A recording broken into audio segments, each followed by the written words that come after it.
Irmãos, vamos abrir nossas Bíblias na carta aos Efésios, no capítulo 5. Efésios, capítulo 5. Vamos fazer a leitura aí dos versos 22 até o verso final.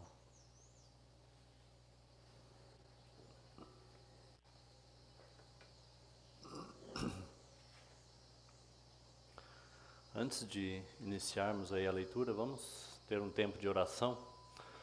Vamos pedir ao Senhor que a sua fidelidade nos conduza em todo esse tempo, nesse tempo da palavra pela manhã.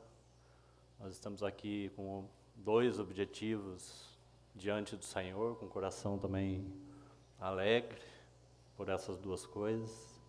Estamos aqui para se alegrar com o Paulo, com a Clara, ter um tempo de gratidão, uma expectativa que o Senhor também fale ao coração deles, mas também fale aos corações de todos os casais que aqui estão, né? Mas o nosso motivo é de gratidão pela união desses dois e também, posteriormente, pelo batismo que irá ocorrer do irmão Franklin, também é uma grande alegria. Então nós temos aí duas grandes celebrações no sentido espiritual, não no sentido do acontecimento em si, mas duas celebrações importantes diante do Senhor. E nós vamos ver com a ajuda do Senhor o que significa essa união de um homem com uma mulher, à luz do Senhor, e por que ela é tão importante. E se o Senhor permitir, algo no final a respeito também do batismo, né? Então vamos buscar do Senhor a direção para que o Espírito Santo governe todo esse tempo. Use a palavra, use os cânticos, a gratidão, as orações, né? E tenhamos o nosso coração aí diante do Senhor, que se assim Ele se agradar desse tempo, então tudo que nós fizermos será agradável a Ele. Então vamos orar juntos mais uma vez. Senhor, mais uma vez encomendamos a Ti esse tempo, com o nosso coração agradecido, porque o Senhor proveu esse dia para estarmos reunidos e unidos em Ti mesmo e também na comunhão uns com os outros.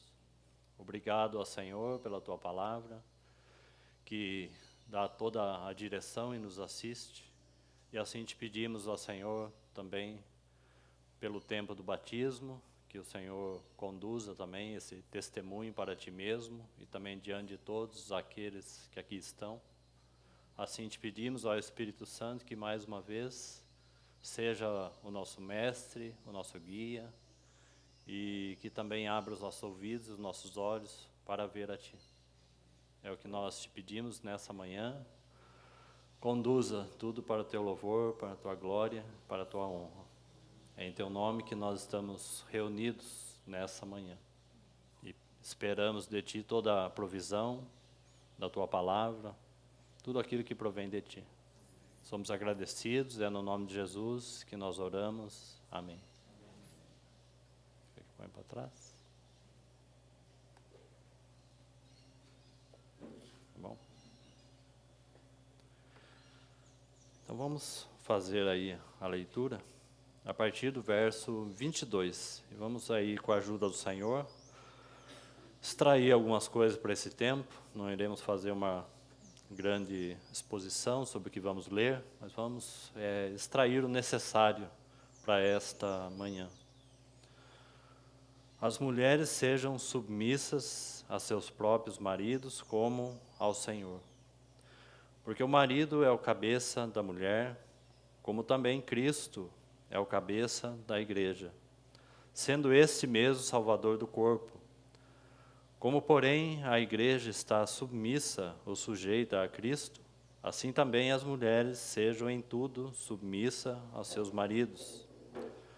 Maridos, amai vossas mulheres, como também Cristo amou a igreja e a si mesmo se entregou por ela, para que a santificasse, tendo-a purificado por meio da lavagem de água pela palavra, para apresentar a si mesmo igreja gloriosa, sem mácula, nem ruga, nem coisa semelhante, porém santa e sem defeito.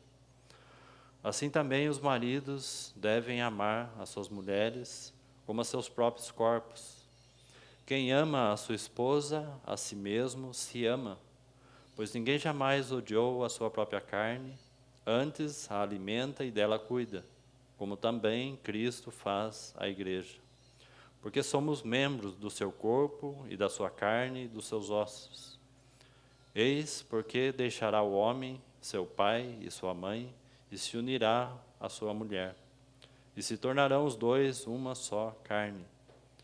Grande é este mistério, mas eu me refiro a Cristo e à igreja.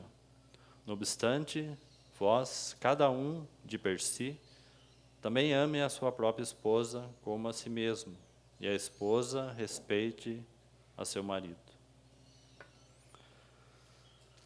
Irmãos, esperamos que o Espírito Santo tome essas palavras nessa manhã e fale, então, como já dissemos, com todos aqueles que se uniram, ou com todos aqueles casais, e também com todos que estão aqui, que não são casais. Esperamos que, assim como o Senhor proveu essa manhã, e de alguma maneira, literalmente, Ele abriu os céus, né? Porque ontem não havia nenhuma expectativa de um sol como este nessa manhã, né?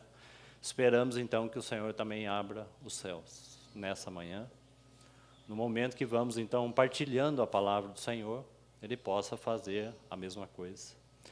Então, de início, para os casais, para todos, esperamos que cada um olhe diante do Senhor, na presença do Senhor e à luz da palavra de Deus. Não olhe especificamente nem para o Paulo e nem para a Clara, porque a mensagem não é só para os dois, mas é para todos nós, né? Então nós temos a tendência de olhar para aqueles que talvez estejam mais evidenciados nessa manhã, mas é para todos. Então vamos tirar os olhos nesse sentido, dos dois, porque a mensagem é para todos e inclui os dois, né? Meditando rapidamente nesses versos, nós vamos destacar algumas coisas importantes aqui naquilo que lemos. E se o tempo permitir, vou deixar para os irmãos 5 coisas importantes que estão no contexto, de uma questão bem prática para uma vida relacional. Mas vamos extrair o fundamento, a base daquilo que lemos, como essência para a união de um homem e de uma mulher. Numa leitura rápida, como fizemos, fica muito claro nessa porção que Paulo escreve aos Efésios, que a ênfase da união é entre Cristo e a igreja. Observe que Paulo vai tomando a relação de união de um homem com uma mulher apenas para mostrar essa união maior de Cristo e a igreja, ou então da noiva e do noivo, que são expressões atribuídas a Cristo. E claro que nós podemos olhar para isso e extrair muitas lições para a vida conjugal e para a vida de união de um homem e de uma mulher. Mas se nós não entendermos a base ou o motivo maior pelo qual Deus mesmo estabeleceu essa união, ela não irá persistir ou perdurar. Porque a base é a união que Deus estabeleceu em Cristo Jesus e é a união que há entre Cristo e sua noiva. Quando Deus criou Adão, lá no Éden, primeiramente, e depois, então, de Adão, ele trouxe Eva, ou edificou a Eva, ele trouxe uma mulher, porque não havia uma companheira, uma auxiliadora que lhe fosse idônea. Nós temos que pensar que quando Deus, então, criou o homem e depois trouxe Eva, já que todos os animais ali haviam um par, e Adão estava só, e Deus, então, olhou para isso e viu que não é bom que o homem esteja só. Se nós focarmos ali apenas na união daquele casal, nós erramos.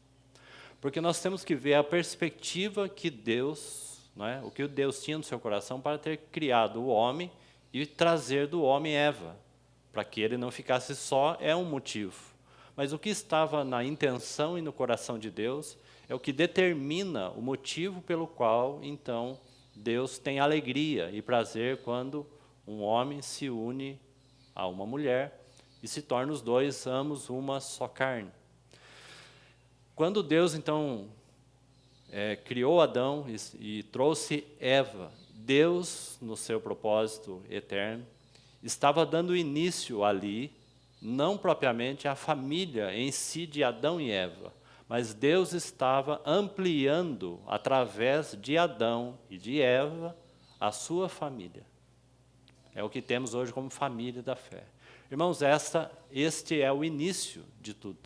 Esse é o início para compreendermos o porquê que nos unimos.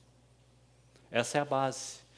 Porque senão nós vamos colocar no centro das nossas vidas as famílias, os casamentos e a união.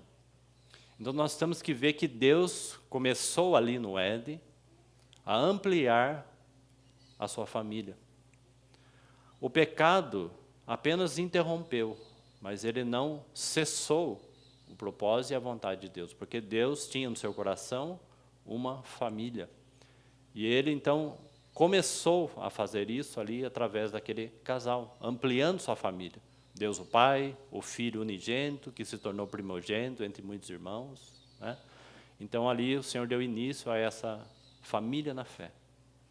Se nós estabelecermos que o propósito de Deus é apenas a união de um casal ou a vida familiar, então nós tiramos de cena o propósito e o foco de Deus e a união maior, que nessa porção que lemos está muito claro, que a união maior e que a união de um homem e de uma mulher apenas é um testemunho e uma representação do que deveria ser a vida de união de Cristo e da igreja.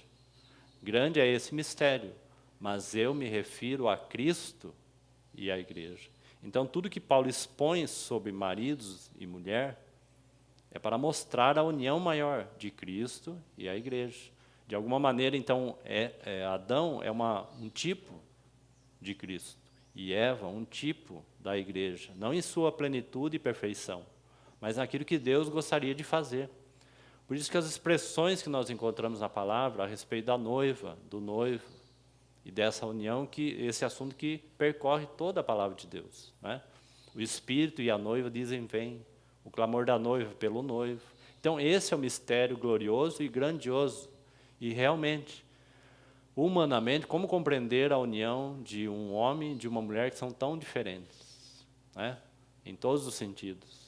É um grande mistério. E manter essa união, um mistério maior ainda. E quando nós olhamos então para o homem, né, na sua limitação, na sua natureza humana, e nós olhamos até mesmo a concepção do homem, até mesmo pós-queda, né, então de fato é um grande mistério. Cristo unir a igreja, ou essa união de Cristo e a igreja, então se tornou um grande mistério, né? E nós vamos extrair alguns princípios para ver como que Cristo mesmo, sendo noivo, sendo cabeça, a expressão que usa aí, ele mesmo é o provedor, o sustentador, o capacitador, né? Aquele que dispôs toda a sua vida para que então mantivesse essa união entre Cristo e a igreja. Então, a união menor, homem e mulher, é uma expressão pequena, ou em miniatura. Esse é o sentido maior. E isso que eu gostaria que os irmãos atentassem. A união de um homem e de uma mulher visa expressar essa união maior, em todos os seus sentidos, né? A expressão de Cristo e a expressão da igreja. É isso que deveria ser o testemunho de um casal, seja com filhos ou não, né? Então, que o Senhor possa aí, através destas palavras, falar aos nossos corações. Então, de início, isso é o mais importante. Então, nós não nos unimos, né, apenas para nos satisfazer. Nós nem mesmo nos unimos apenas porque, de alguma forma, encontramos na palavra que Deus ordenou que o homem se unisse. Mas, irmãos, na vida do corpo de Cristo, nós temos que perceber algumas coisas. Então, o propósito de Deus não é em si a nossa família ou a nossa união. Porque como ficaria a casa de Deus? Porque na casa de Deus, nós temos aí casais, nós temos casais com filhos, nós temos casais sem filhos, nós temos viúvas, nós temos aqueles que não casam, tanto homens como mulheres. Então, se o propósito de Deus for a nossa união, nós estaríamos fazendo na casa de Deus, na edificação da casa, uma distinção. Tá certo? Diante de Deus, todos nós somos filhos de Deus e somos irmãos. E dentro dessa comunhão nós temos pais, irmãos, mães, né? E por isso nós estamos aqui nessa manhã, com gratidão e orar por esse casal, para que eles também sejam protegidos dentro da família da fé e amparados, né? Porque eles têm muitos pais, muitos irmãos, muitas mães, porque essa é a família de Deus. Então, isso compõe o corpo de Cristo. E temos aí Cristo como cabeça e governo sobre a sua casa, sobre a sua igreja. Então, a casa de Deus é composta assim, não é? Alguns aqui são casados, outros não. E de modo geral, na igreja como um todo, né, há muitos que optaram por não se casar. Então, esta base traz luz sobre essas coisas. Então, vou repetir, casais, né, que se unem, que têm filhos e alguns não têm filhos. Os que casam, os que não se casam. Quando você vê a recomendação de Paulo em 1 Coríntios, você vai encontrar claramente, né, que isto, o casamento de um homem e de uma mulher, não é mandamento. Né? Não é mandamento. É uma expressão daquilo que Deus, então, estabeleceu em Cristo Jesus, Cristo e a igreja. Tá? Casamento não é mandamento. É uma grande celebração por esse motivo que está aqui. Por isso que nós nos alegramos, por isso que essa manhã, por exemplo, não é uma manhã comum. Quando um homem e uma mulher decidem se unir, não é uma ocasião simples, né? Estamos falando de cristãos, é sempre uma ocasião sublime, por causa desta grande verdade, né? Mas o casamento não é mandamento.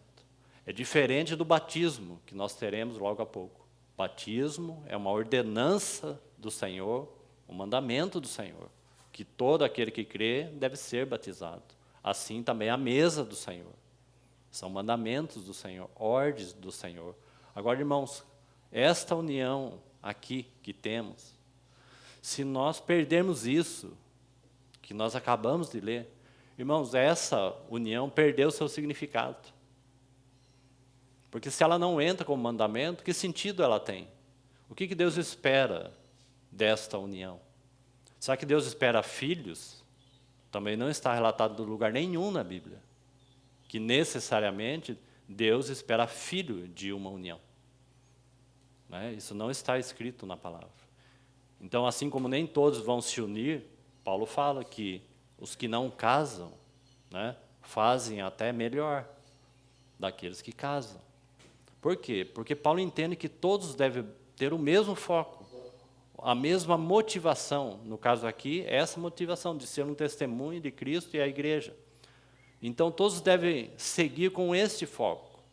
O que casa deve, então, manter a sua vida de união, uma vida de consagração, para servir ao Senhor. Os que não casam, como Paulo diz, fazem melhor, por que motivo? Porque eles estão, de alguma forma, muito mais desimpedidos, mas para o mesmo foco e para o mesmo motivo. Então, aqueles que permanecem só,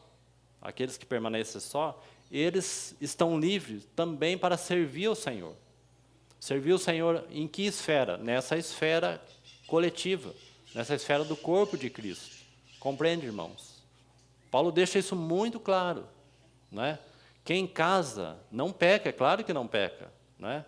E tem essa dádiva de fazer isso, por isso que nem todos possuem essa dádiva, Tá certo, irmãos? Então, se é mandamento, todos teriam que casar. Mas esse não é o propósito maior. O propósito maior é que todos tenham uma vida de consagração e entrega ao Senhor. E é nesse sentido que Paulo vai dizer, então, que aqueles que não casam fazem melhor, porque de alguma forma, isso está em 1 Coríntios 7, eles vão poder livremente, então vai aqui já uma instrução e uma ponderação para aqueles que vão casar e aqueles que não estão casados. Qual é a graça do Senhor para a sua vida? Qual é a sua condição diante de Deus? Alguns para se unirem, outros para permanecerem solteiros, com o mesmo objetivo e foco: se entregarem plenamente ao Senhor. Então, os que estão livres, eles estão livres para inteiramente se dedicar ao Senhor. Os que uniram diante do Senhor vão cuidar do seu lar, adquiriram esse compromisso na presença do Senhor de edificar também a sua casa, né? Então, cada um recebe da parte de Deus a sua dádiva. E a mesma coisa, uns recebem a dádiva e a graça para terem filhos, outros não. Certo? Então, esses casais também vão buscar diante do Senhor, para os nossos dias, essa dádiva. Se é dádiva do Senhor, se é provisão do Senhor, se você tem essa dádiva para ter filhos ou não, é o Senhor que vai te dizer. Porque ter filho também não é mandamento do Senhor. Nós estamos vivendo na nova aliança. Então nós buscamos do Senhor todas essas coisas. Você vê quantas instruções, né, nessa vida relacional de edificação? Nós precisamos da prudência, é uma das marcas que eu gostaria de destacar aí: prudência, sabedoria. Isso fala de discernimento dos dias em que nós estamos vivendo. Daqueles que vão se unir hoje, daqueles que vão se unir daqui a um tempo. Prudência, sabedoria, discernimento, para que o Senhor aprove a união, para que o Senhor aprove os filhos. Sabe, irmãos, nos dias que nós estamos vivendo, existe um único motivo para o cristão ter filho. É se o Senhor falar assim: tenha, porque esse será para mim um profeta. Porque senão, irmãos, que dias que nós estamos vivendo. Mas isso quem fala é o Senhor. É o Senhor que falará ao casal. É o casal que deve buscar o Senhor de joelhos dobrados. Senhor, para que o Senhor vai prover essa criança? Irmãos, isso é discernimento para os dias que nós estamos vivendo. E ninguém precisa fazer nenhum esforço para ver a dificuldade de educarmos os filhos nos padrões, nos princípios do Senhor. E que dificuldade os casais enfrentam em nossos dias, esses que já têm filhos. Porque é para isso que são, se assim o Senhor concede. Então, nossas casas, esta união, deve ser um modelo para os nossos filhos, um padrão divino, um padrão de união celestial, cuja responsabilidade sim recai sobre o homem, como o texto deixou muito claro, mesma responsabilidade de peso que está sobre os ombros do nosso Senhor Jesus, aquele que amou a igreja e se entregou por ela, e que o governo está de fato sim sobre os seus ombros, aquele que é provedor de vida, mas aquele que também lava pela palavra. É o mesmo sentido, agora nós aplicamos para a vida conjugal. Está vendo como o princípio e a base vem antes? Porque é assim que Cristo faz com sua noiva. É assim que Cristo faz com sua igreja. E que grande responsabilidade desse nosso Cristo, desse cabeça. E que grande responsabilidade tem cada homem aqui que se uniu à sua mulher, à sua esposa, e aqueles que têm filho, de dar sua vida pelas esposas. Será que tem sido assim? Então, por isso que o Senhor nos chama para olhar para o Senhor e para a palavra, e não propriamente só para o Paulo e a Clara. Então talvez eles estão ouvindo tudo isso, talvez como uma advertência, né? Uma orientação. Mas, irmãos, quem já caminhou mais tempo nessa vida de união, talvez essa palavra seja de exortação. Porque a realidade coletiva da família maior, ela vai depender da realidade espiritual que cada família e cada casa vive. E a pergunta é a pergunta que só o casal sabe e a pergunta que só o Senhor sabe. Será que vivemos como casal esta realidade dentro das nossas casas? Paredes fechadas, nos dias maus, nos dias que tudo dá errado. Será que os homens têm lavado com a palavra suas esposas? Porque, irmãos, as esposas são reflexos dos homens. Não adianta fazer como Adão fez. A mulher que tu me deste. Deus vai reivindicar de nós, homens. Porque é o que o texto deixou muito e muito claro. Assim como Cristo é cabeça da igreja, assim os homens são cabeça das esposas. Que tipo de cabeça? Que tipo de governo? Esse que está descrito aqui. Que ama, que dá sua vida por ela. Se você quer saber mais qual o tipo, porque há uma expressão aí que se repete 14 vezes, que é como. O capítulo 5 começa com como e termina com como. 14 vezes. E esse como ele traz a ideia de, não só de comparação, né? Porque o texto faz comparação. Então, veja bem, o centro não é a relação marido e mulher, mas o centro é Cristo e a igreja, então ele pega isso como. A ideia desse como é igualmente. Não é só comparando duas coisas, é igualmente, ou de igual modo.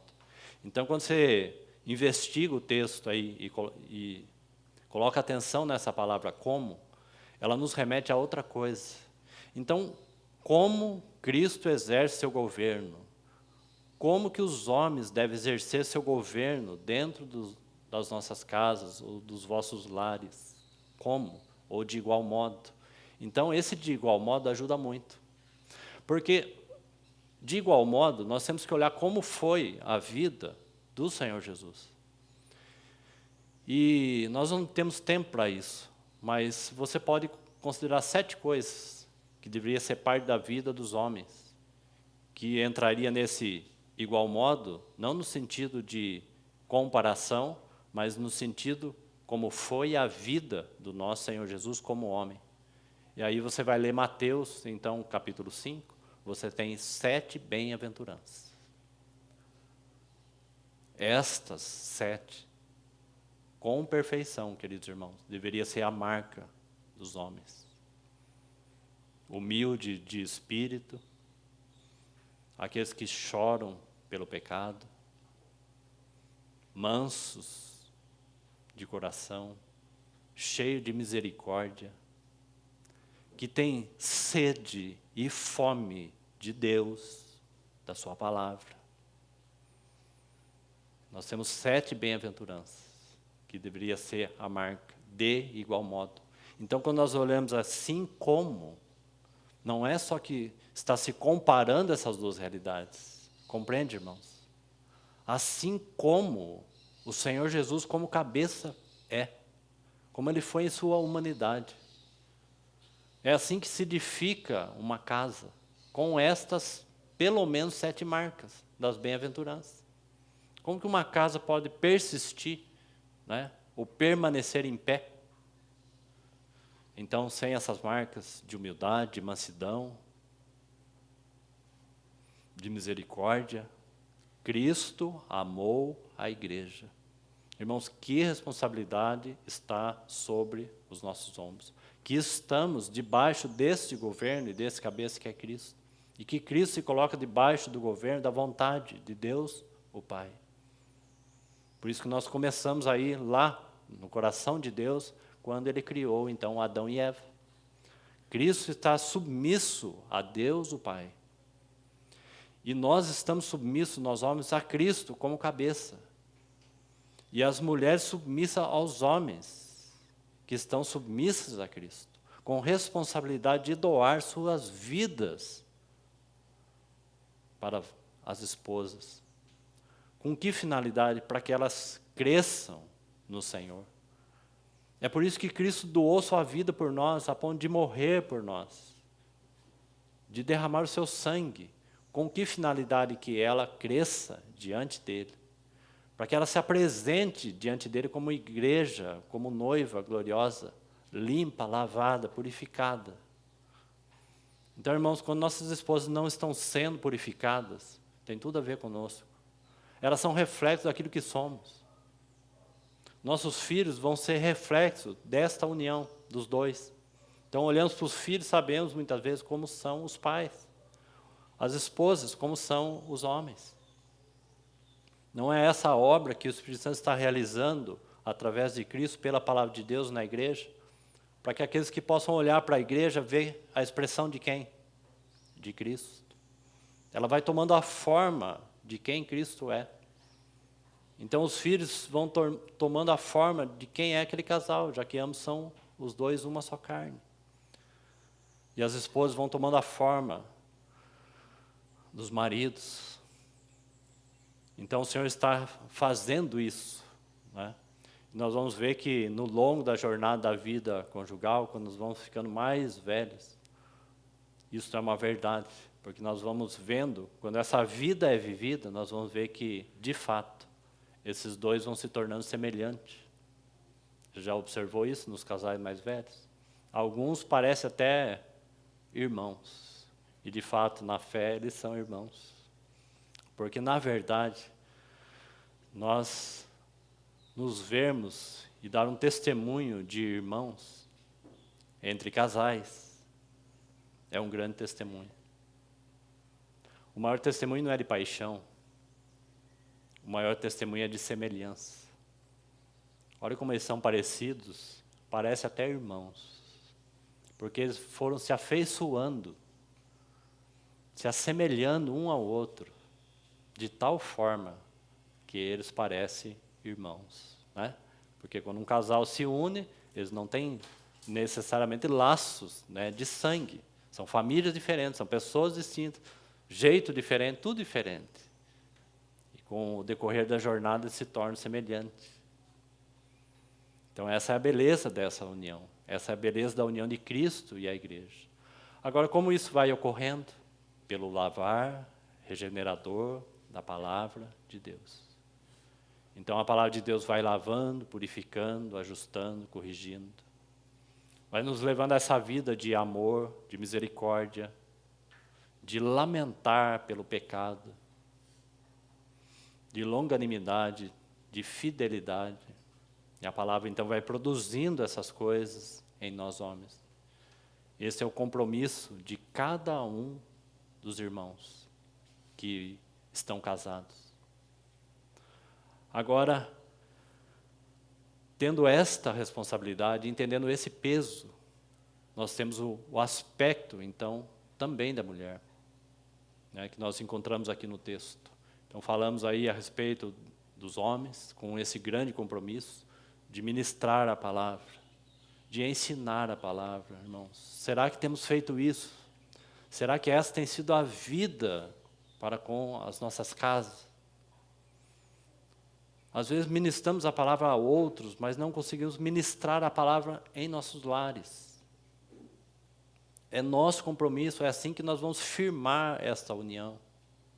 É assim que Cristo firma a união pela palavra de Deus. Maridos, sejam prudentes, sábios, não sejam nécios. Como o texto do capítulo 5 vai dizer. Isso tem a ver com prudência, discernimento. Orem para todas as coisas. Busque a palavra e o Senhor com discernimento, com sabedoria, como falamos. Se deve ter filho, se não deve ter filho. para que esse filho seja, de fato, herança do Senhor, são os filhos. Esse salmo não está dizendo que você tem que ter. Esse salmo está dizendo, se você tem, seja a herança do Senhor. Não seja ele o melhor profissional, a melhor pessoa para viver no mundo, isso é secundário. Seja a herança do Senhor, porque os filhos pertencem a Ele. Então peça a Ele, pergunte a Ele. E Ele falará ao seu coração. Então assim o Senhor pode prover servos, mestres, profetas para os nossos dias, porque essa é a necessidade, né? Então vamos aí olhar um pouco para o texto e vamos extrair então algumas informações importantes. Nós lemos aí a partir do verso 22 e já destacamos, falamos rapidamente dessa palavra como. Observe então, vou destacar ela, vamos lendo aí e falando algumas coisas. As mulheres sejam então submissas aos seus próprios maridos, e aí você tem como ao Senhor. Se você olhar no versículo 1 do capítulo 5, sede, pois, imitadores de Deus, veja aí, como? Como? É assim que começa o capítulo. Se você for lá no verso final, o 33 do capítulo 5, não obstante, vós, cada um de per si, também ame a sua própria esposa, como? Ou de igual modo. Então, está vendo como o texto vai falando de um relacionamento maior, mas vai trazendo princípios tão claros e tão importantes para a vida relacional e conjugal. Por isso que ele está aqui, né? Então, como ou de igual modo. Há um mandamento, amarás o teu próximo como a ti mesmo, né?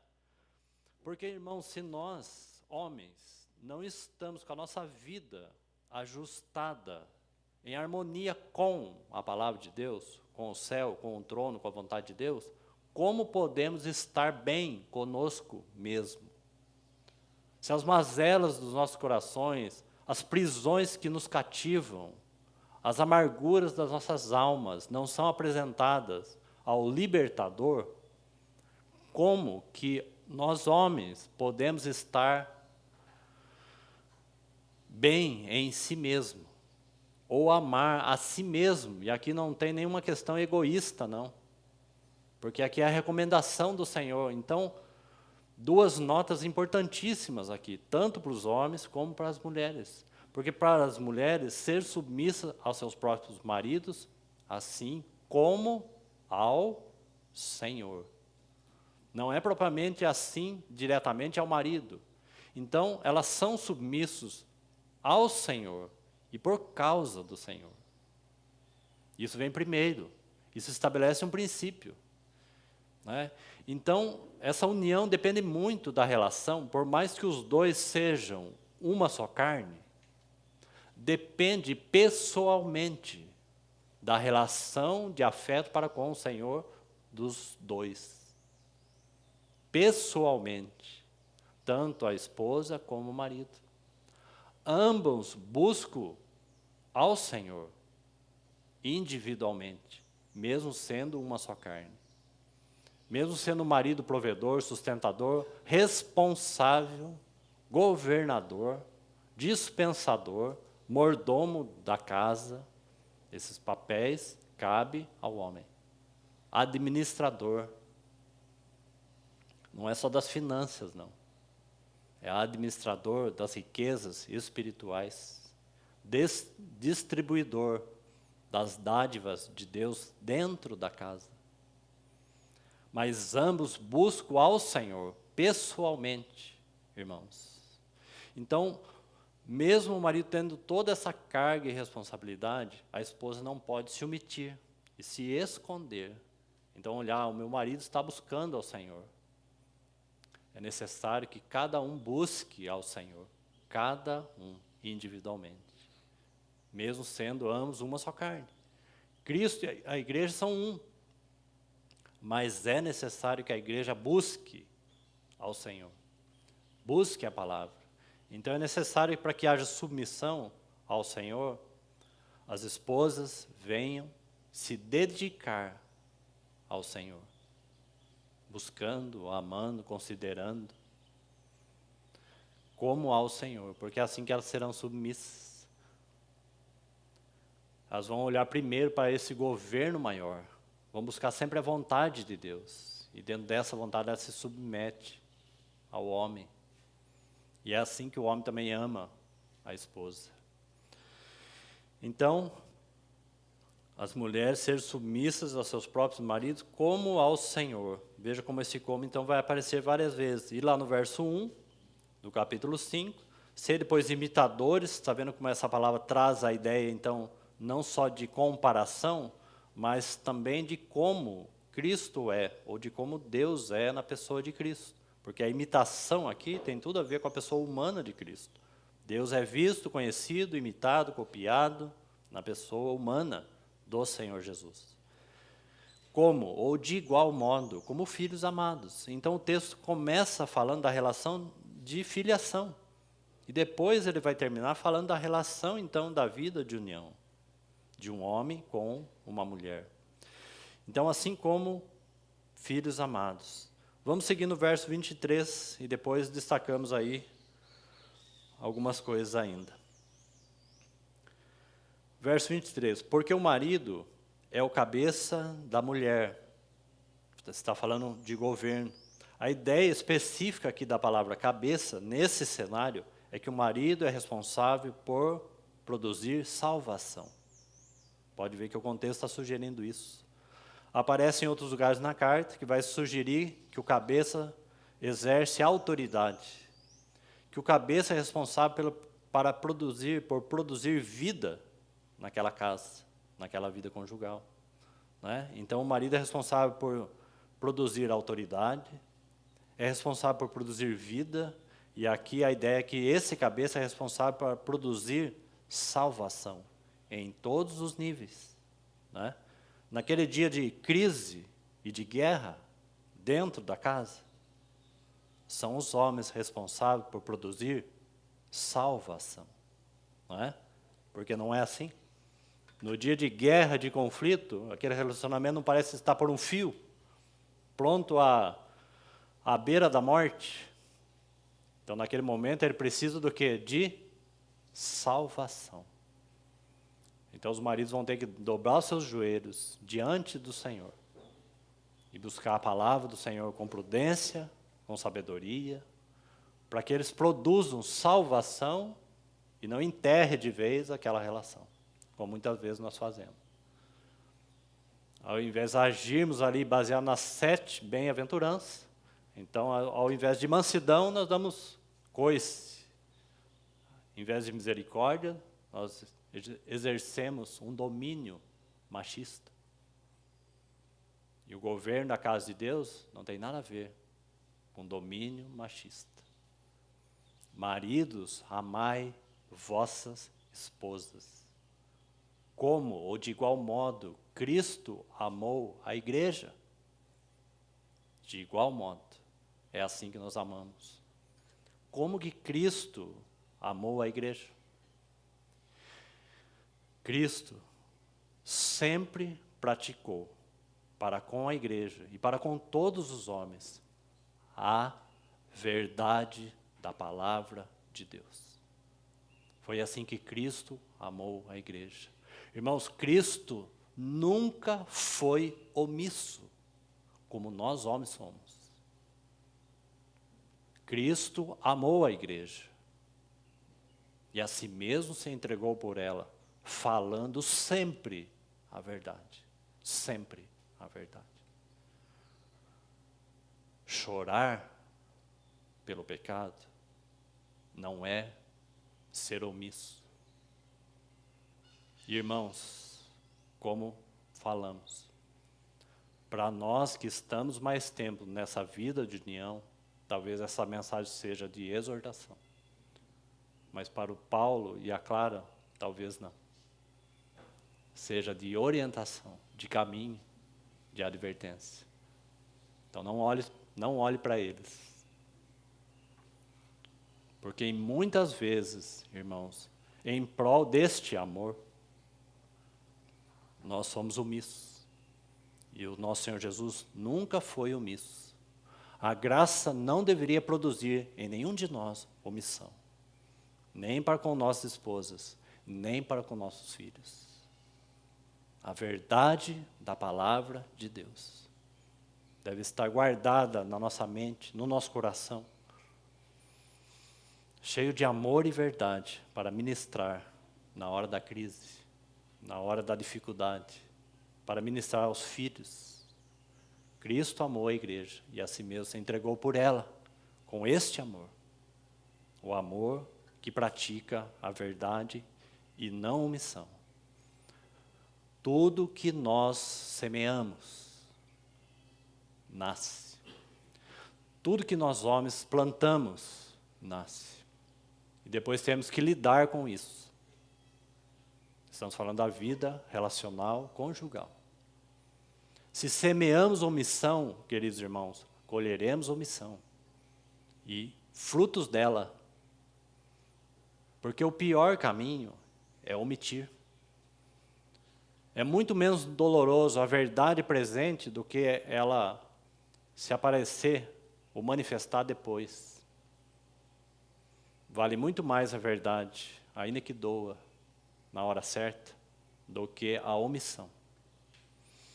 Porque depois colheremos o fruto e o erro. Tudo aquilo que semeamos é colhido.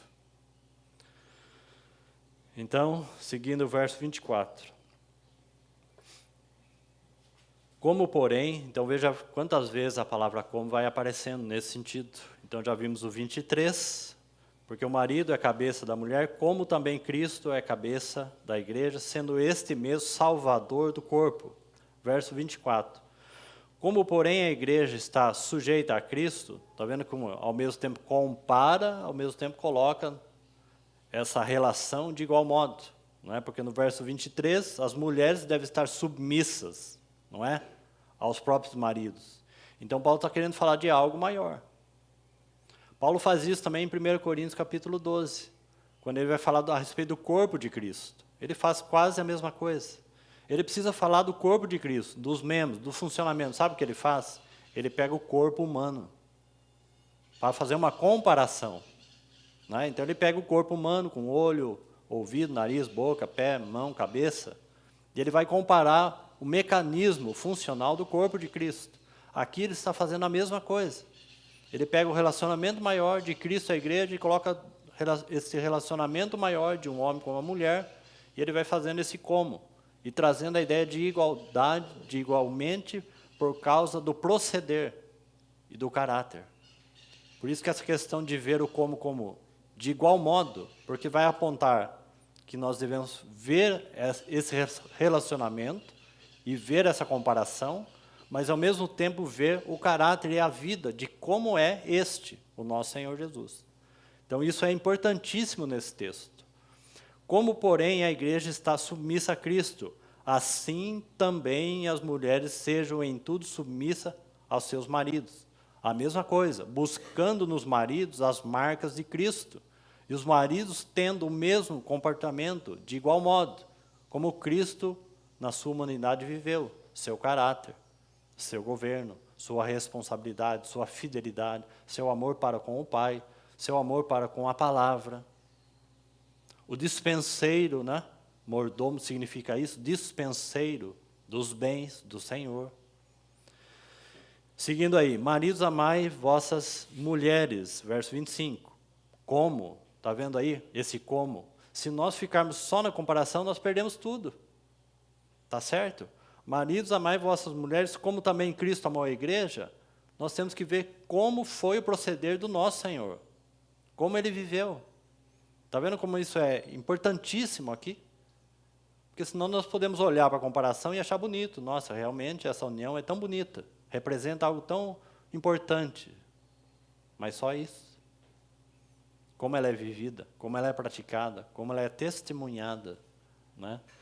Então, amai vossas mulheres, como também Cristo amou a igreja. Então é baseado no quê? Na fidelidade, no amor de Cristo. Como Cristo lida com a igreja. Não é? Irmãos, quantas vezes a igreja, como um todo, desde que ela existe, desde os dias de Atos, Quantas vezes, queridos irmãos, o Espírito Santo, pela palavra de Deus, corrigiu a igreja, advertiu a igreja, não é? Quantas lições na história da igreja a igreja já passou? Quanta disciplina, não foi? Quanto julgamento do Senhor com a igreja?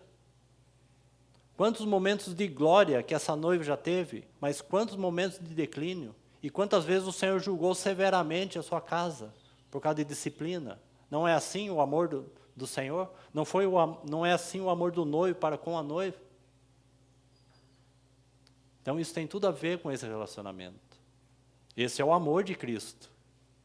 Como nós falamos, não é um amor omisso. Não é um amor que passa por cima das coisas. Não é um amor que joga pano quente. O Senhor sempre fala a verdade sobre a sua noiva. Olhe isso aqui, considere isso aqui, veja os teus caminhos, veja os princípios. O Senhor vai chamando então essa noiva para uma vida de separação, uma vida de plenitude. Essa união que se inicia, ela deve ter um caminho de desenvolvimento até que atinjamos, então, também na vida conjugal, uma plenitude. Porque no início é uma relação, sim, bem apaixonada, mas o desejo do Senhor é que desenvolvemos um laço de afeto muito maior, indissolúvel, firmado. As coisas de fora não abalam mais tanto. Plenitude da vida conjugal. Assim como o Senhor chama a igreja a plenitude de Cristo. Devemos desenvolver a nossa vida para esta plenitude. Irmãos, a verdadeira felicidade de uma união, ela vem mais tarde. Porque no início nós não conhecemos plenamente nossas esposas, e as esposas não conhecem plenamente os nossos maridos. Nós somos cheios de reserva, cheios de não toque isso, não toque aquilo, cheios do egoísmo, cheio do pensamento próprio, não é? E com o passar dos anos, à medida que ambos crescem no Senhor, ambos buscam o Senhor, eles vão encontrando aqui em cima uma plenitude de união, de amor, de verdade. Então vai chegando no decorrer de mais dias, nós não temos mais muitas reservas, né? Porque já aprendemos a falar a verdade, confessar nossos pecados, repartir nossos erros, receber perdão, nos arrepender, nos humilhar. Então nossa vida vai ser uma vida aberta, quando ambos crescem no Senhor. E eles encontram aqui, não aqui. Porque, irmãos, aqui, que união há? Só a diferença. Que união há aqui, no corpo de Cristo? Nenhuma. São tantas as diferenças, personalidades. A única igreja encontra uma plena união naquela que foi provido por Ele. Onde um casal vai desenvolver e encontrar uma plena união naquela a qual Deus mesmo proveu. Aqui. Vão se unindo, como que um caminhar, né?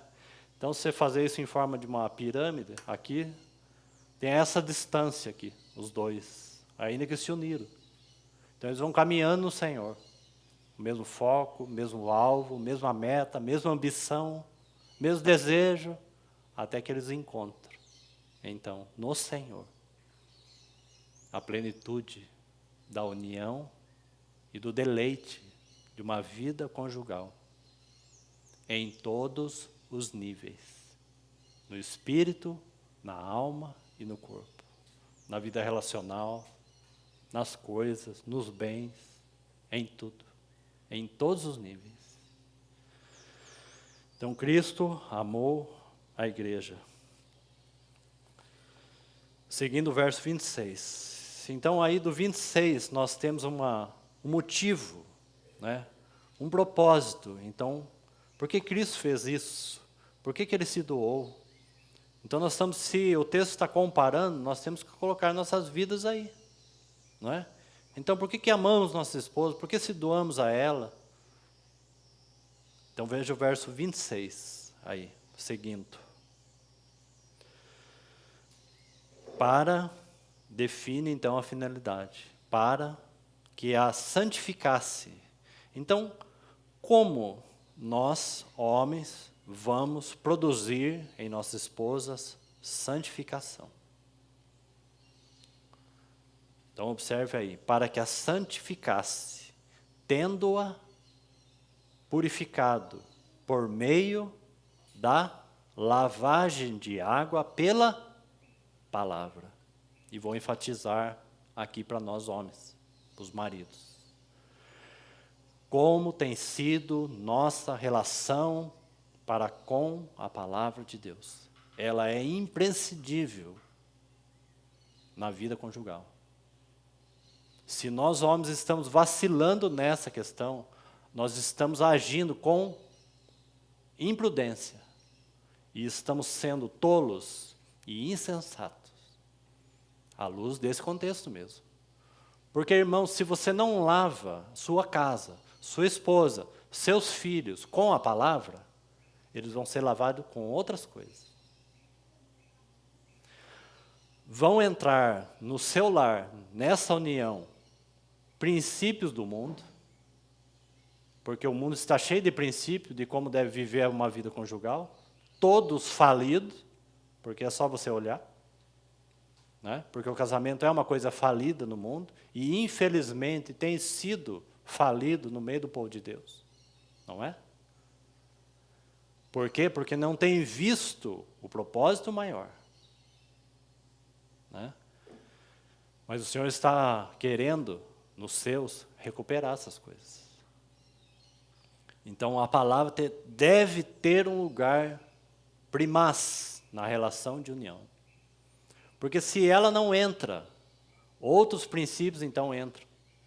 Filosofias, uma coisa muito forte, né? Ela pode ter o seu lugar, é a psicologia.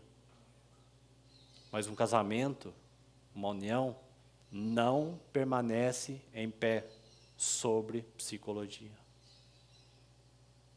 Ela pode ter o seu lugar, queridos irmãos. Não quero ser radical nessa questão. Mas a união é sustentada por Cristo, em primeiro lugar, e pela palavra de Deus.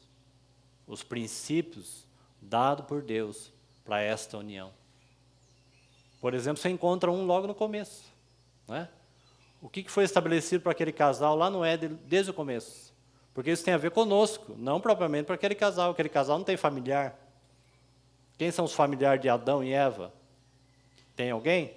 Tem sogro, sogra? Não tem, não é? Mas qual é a recomendação? Deixará o homem o quê? Pai e mãe naturais, e se unirá à sua esposa. Por quê? Porque constituiu uma nova casa, uma nova família, um novo governo. Cada família, diante de Deus, tem o seu cabeça, o seu governo. Se tentar unir essas duas coisas, é morte. Cada casa tem o seu governo, o seu cabeça, não é? Se uniu a sua mulher, então ali você tem o quê? Um homem. A outra casa tem um outro homem, um outro governo. Todos debaixo, claro, do senhorio da palavra de Deus.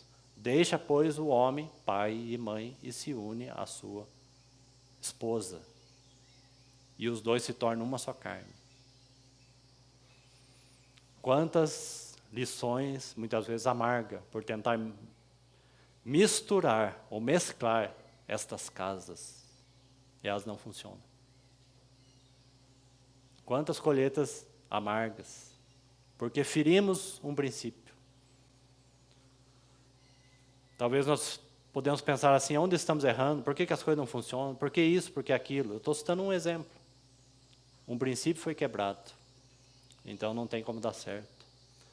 Então a palavra que vai determinar a vontade do Senhor, os princípios do Senhor para a nossa vida, os princípios do Senhor para a educação dos filhos, né?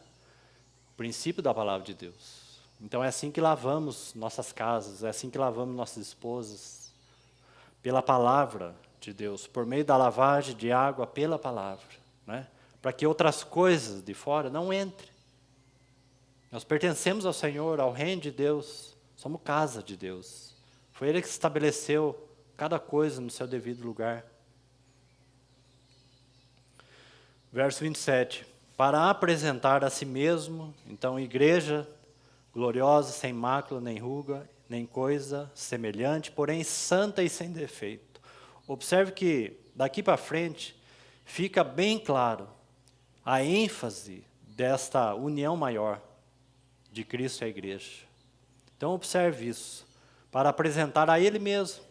Então, por isso a necessidade dos versos 28 e 29, veja aí, a questão do marido, né? Se o marido não se ama nesse sentido, diante do Senhor, consigo mesmo, como ele vai amar a sua esposa? Amarás o teu próximo como a ti mesmo. Se não estamos com uma vida acertada diante de Deus, como amar corretamente nossa esposa? Se estamos amargurados, sabe o que você vai fazer? Você vai amargurar a sua esposa. Se você está amargurado, você vai amargurar os seus filhos. Estar ajustado diante de Deus, consigo mesmo. Então, verso 28 e 29, assim também maridos devem amar suas mulheres como, de novo a palavra, ou de igual modo, a seus próprios corpos. Quem ama sua esposa, a si mesmo se ama, porque os dois são uma só carne. Está vendo essa relação tão importante? Né? Você vê que aqui não tem lugar para nós pensarmos assim, bom, importa na vida conjugal é a minha felicidade. O texto não permite isso. E nem para o homem e nem para a mulher. Nós não se unimos para a nossa felicidade, ou para a felicidade individual de cada um. A esposa não se une para ser feliz, nem o marido se une para ser feliz. Sim, ambos se unem para desfrutar da alegria no Senhor. E para que ambos desfrute, então, de uma felicidade.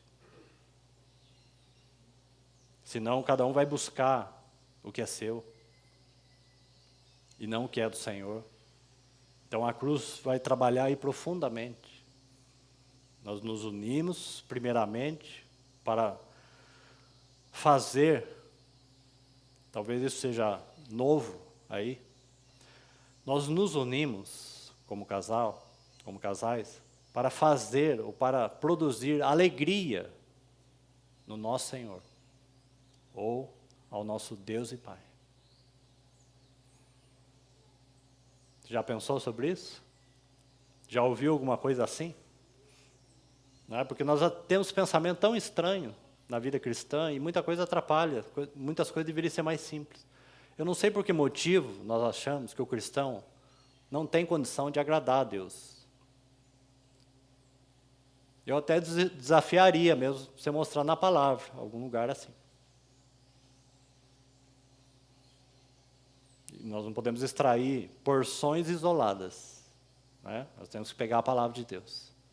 O que mais Deus espera, queridos irmãos, de todos aqueles que Ele deu sua vida, que Ele derramou seu sangue, que Ele agiu com graça, com misericórdia, com longanimidade. Sabe o que Deus espera de todos esses filhos? Uma coisa só. Que agrade ao Pai. Isso é tão simples. O que um casal que tem filho espera dos filhos? Que os filhos agradem aos pais. O que Deus, nosso Pai Celestial, espera? Ser depois imitadores de Deus como filhos amados. Para viver uma vida de modo agradável. Então, quando nós nos unimos, é para que a nossa vida conjugal seja agradável ao nosso Pai. Agradável. Não para nos agradar. Porque, irmãos, a verdade nessa relação, que teremos muitos dias desagradáveis. Mas se nós entendermos isso, nós vamos estar buscando, em primeiro, aquele que é agradável, o Senhor, para agradá-lo. Compreendeu? Buscamos aquele que é agradável para agradá-lo. Se nós buscamos Ele, Então viveremos, mesmo em dias desagradáveis, podemos viver essa alegria da vida conjugal. Seguindo aí então o verso 29, porque ninguém jamais odiou sua própria carne, antes alimenta e dela cuida, como também Cristo, está vendo aí? Como também Cristo faz com a igreja. Agora veja o verso 30. Porque somos membros do seu corpo. Está assim na sua tradução. Na tradução original está como eu li no início. Porque somos membros do seu corpo e da sua carne e dos seus ossos. Porque esse verso ele tem base com Gênesis. Quando Adão vai dizer, esta afinal, se referindo a Eva, é ossos dos meus ossos e carne da minha carne. Adão está falando, essa tem minha natureza, né, e minha expressão. Osso fala de conteúdo, de natureza interior. E carne fala de expressão exterior. Está vendo as duas coisas? Unidade e imagem, expressão. Unidade e expressão. Assim é o Deus triuno. Pessoas distintas, mesma natureza, unidade. Mas pessoas distintas. Um casal, duas pessoas, mas uma unidade. Duas pessoas que buscam o Senhor individualmente, mas dentro de uma unidade. A vida do corpo de Cristo, muitos membros que individualmente buscam o Senhor, mas vive a unidade do Espírito. Então, ossos fala de unidade, daquilo que temos interiormente, mesma essência, mesma natureza. E carne fala da expressão de Cristo. Então, o texto 30. Agora veja o 31, como que ele sela esse assunto, mostrando o que é principal. Porque o 31 diz assim, eis porque deixará. Então, preste um pouquinho de atenção, nós vamos até 11 horas, tem 5 minutos aí. Eis porque deixará. Sabe qual o sentido aqui?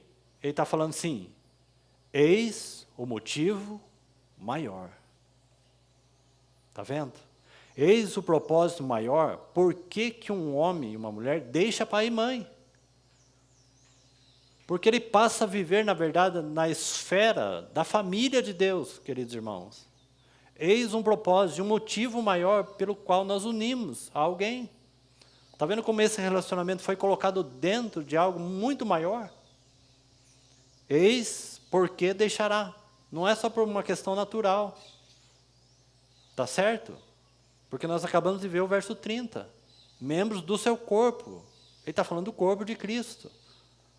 Porque ele está falando do relacionamento maior, está certo? Está claro isso para os irmãos, para os casais? Porque, irmãos, tem que estar. É por isso que os casamentos não têm perdurado. Porque eles estão sobre outra base. Porque o propósito de Deus não é a sua família em si, mas é a família de Deus, a família da fé. E nesta família esses casais estão colocados aí. Por isso que os irmãos, o irmão Paulo e a irmã Clara, entenderam de ter esse tempo. Por causa dessa família, por causa da proteção, dos cuidados. Por isso nós vamos orar por eles. Porque senão nada desse ajuntamento faria sentido. Está certo? Por que os irmãos? Por que essa comunhão? Por que a oração? Porque essa união foi colocada dentro desse governo maior. E dentro deste governo, esta união está protegida, está amparada. Irmãos, em todos os níveis, no espírito, na alma e no corpo. Que maravilha. Nós não estamos só. Nenhum casal está só. Entende, irmãos? Isso é proteção. Isso é estar amparado. Isso é estar debaixo do governo de Deus. Eis porque deixará. É isso que Paulo vai recomendar, depois você pode ler em 1 Coríntios capítulo 7. O que eu quero Seja aquele que decidiu não casar, seja aquela que decidiu casar, seja a viúva, seja o solteiro, seja o que casou, Paulo vai resumir tudo isso em uma coisa só. O que eu quero é que todos se dediquem ao Senhor. É isso. Está vendo como nada dessas coisas são regras? Os que têm filhos, se dediquem com os filhos ao Senhor. Os que não têm, se dediquem sem filhos ao Senhor. Um casal tão bonito na Bíblia, que se dedicou tanto, Priscila e Áquila. Bem provavelmente que eles não tinham filhos. Eles foram tão provedores para Paulo. Que casal. Sem filhos. Sem filhos. Porque filho não é mandamento. Quantos casais servem ao Senhor e não têm filhos? Senão na casa de Deus, os que não têm filhos seria amaldiçoado, porque não tem filhos. Os filhos são para o Senhor quando Ele provê. E esse casal é tão bonito ver como eles acompanhavam a vida de Paulo. Eles mudavam de lugar, deixavam o que tinham. Foram provedores.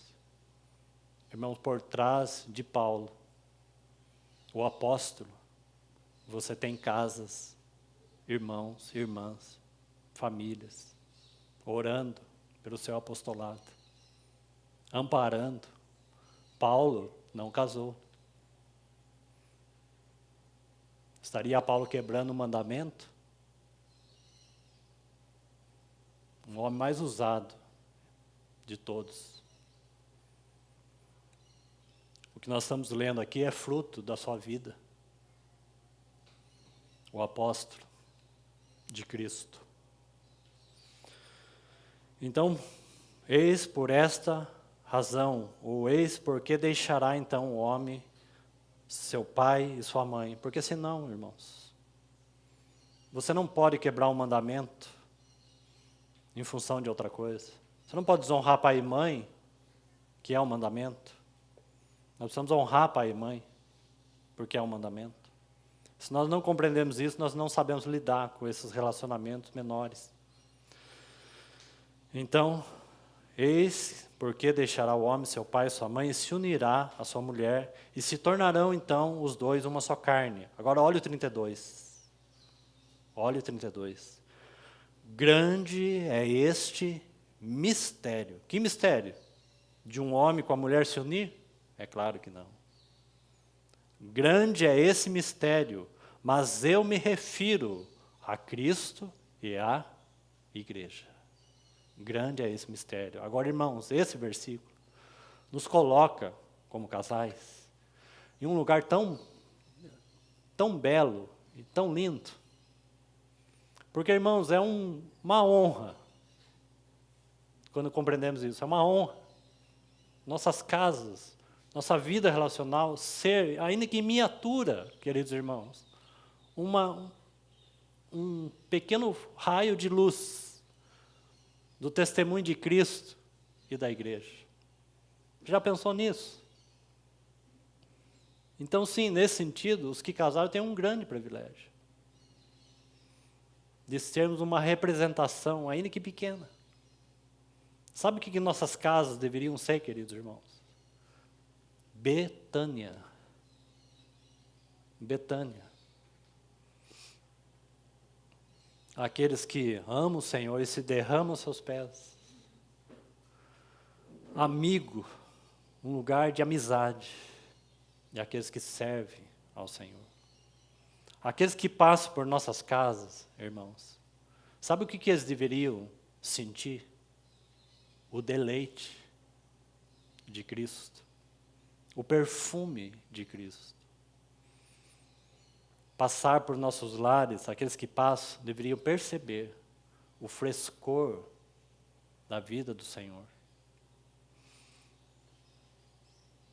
Uma expressão, então, de Cristo e a igreja, em menor proporções. Se alguém perguntasse para você como é o céu, como já disse um irmão, nossa resposta deveria ser: vem e fica uns dias em casa e você vai saber. Só que hoje o que nós ouvimos é bem o contrário. Nem vai em casa, nem fique lá, você vai ver coisa que é melhor você nem ver. Mas não é assim. Nossas casas deveriam ser este lugar. Um céu ali. Assim também a igreja, né? Deveria ser isso. Então é um grande privilégio podermos representar aí essa vida maior, essa união maior. Grande é esse mistério, mas eu me refiro a Cristo e à igreja. Então vamos encerrar por aqui, por causa do tempo, né? Só vou citar 5 coisas aqui, só vou citar para a sua meditação, e você pode levar para a sua vida prática, para todos nós.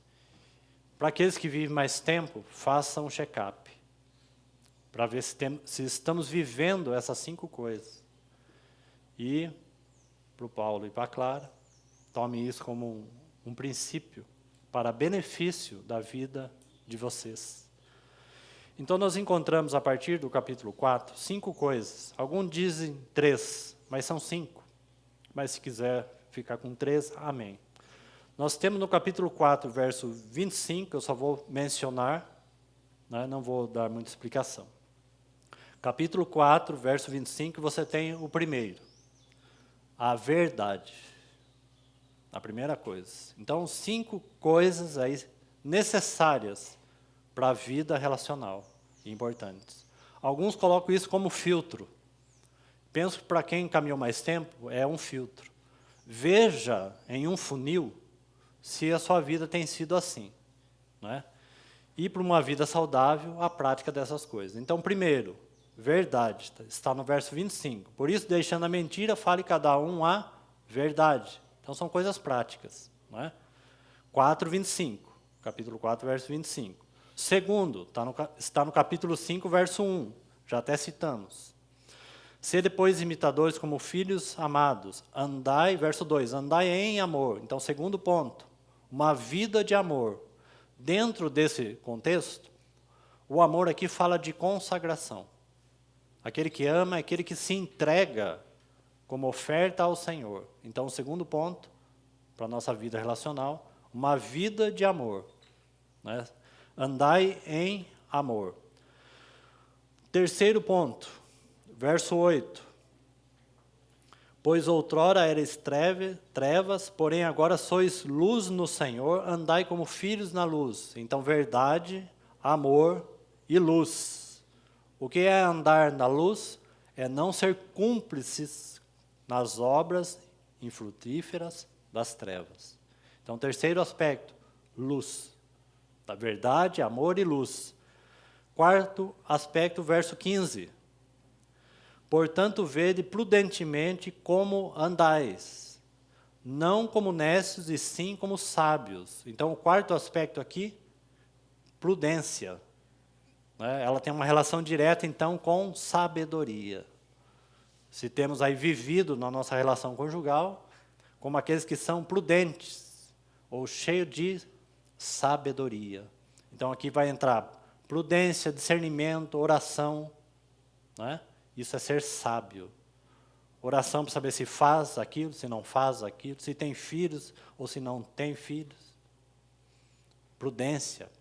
Porque o texto está falando dos dias em que nós vivemos.